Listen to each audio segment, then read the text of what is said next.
বন্ধুরা কেমন আছো? আজকে মাঘী পূর্ণিমা তিথিতে পাশের বাড়ি থেকে সিন্নি প্রসাদ পেয়ে গেলাম, সেটা খেলাম। তারপরে আমি আমার বড়দির বাড়িতে গেলাম, সেখানে আজকে নারায়ণ পূজা হয়েছিল, সেখানেও সিন্নি প্রসাদ পেয়ে গেলাম।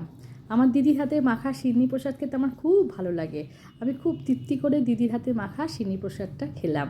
তারপরে খাওয়া দাওয়া সেরে নিলাম, সেরে নিয়ে আবার রেডি হয়ে সঙ্গে সঙ্গে চলে গেলাম আমার আরেক গুরু বোনের বাড়ি, যেখানে গুরু মহারাজের পূজা হয়েছে, অন্নভোগ দেওয়া হয়েছে।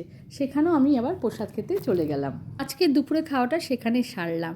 প্রথমে গুরু মহারাজের আসল প্রসাদ পান্তা ভাত আমার থালাতে পড়ে গেল। তারপরে এক এক করে বেগুন ভাজা, মিষ্টি কুমড়ো ভাজা, তারপরে আসলো খিচুড়ি, বাঁধাকপির ঘন্ট। কী আর বলবো, ভাষায় প্রকাশ করতে পারছি না। ভোগ খেতে তো আমি বরাবরই ভালোবাসি, আর সেই সঙ্গে ভোগও পেয়ে যায়। আর আমি খুব তৃপ্তি করে সমস্ত ভোগগুলো ভালো করে খেলাম। তারপর শেষ পাতে কী ছিল জানো? লুচি আর পায়েস। আরও অনেকগুলো মিষ্টি ছিল, সেগুলি আমি খাইনি। লুচি পায়েসটা খেলাম। দেখো আমার থালাটা পুরো পরিষ্কার হয়ে গেছে। আসি, বাই।